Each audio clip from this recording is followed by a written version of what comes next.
ఈరోజు విచ్చేసిన టీచర్లందరికీ, ఉపాధ్యాయులు మరియు పెద్దలందరికీ ఈ సభా వేదికలో ముఖ్యంగా మీకు ధన్యవాదాలు చెప్తున్నాం. ఎందుకంటే మేము పంపించగానే వచ్చేసిరు కదా.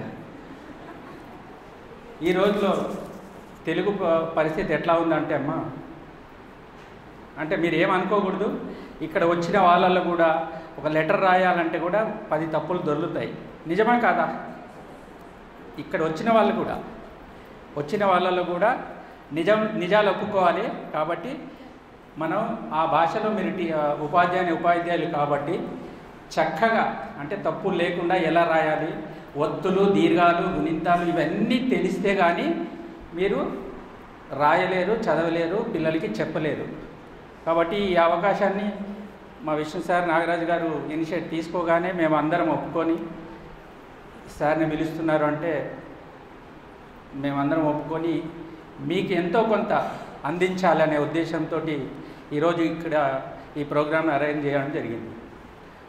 ఈ ప్రోగ్రాం రాగానే మా స్కూల్లో 36 మంది టీచర్లని తెలుగు అండ్ ఇంగ్లీష్లో లెటర్లు రాయమని చెప్పాను నేను. నిన్నటి రోజు 37 మందో 40 మందో రాశారు. ఒక సైడ్ తెలుగు, ఒక సైడ్ ఇంగ్లీష్.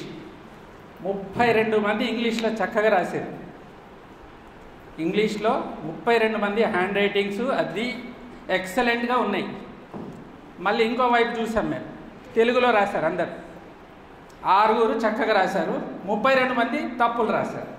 సో మన తెలుగు పరిస్థితి అట్లా ఉంది. కాబట్టి టీచర్లు కూడా అందరూ బాగుండాలి, వాళ్ళకి అన్నీ చక్కగా రావాలనే ఉద్దేశంతో ఈ ప్రోగ్రామ్స్ ఇంకా మరిన్ని మీరు ఏ స్కూల్లో ఉన్నా మీరు అందించే ఆ పిల్లలకి చక్కటి తెలుగును అందించాలనే ఉద్దేశంతో ఆర్గనైజ్ చేసినందుకు ముఖ్యంగా విష్ణు సార్కి, నాగరాజు గారికి, మళ్ళీ భాస్కర్ గారికి ధన్యవాదాలు.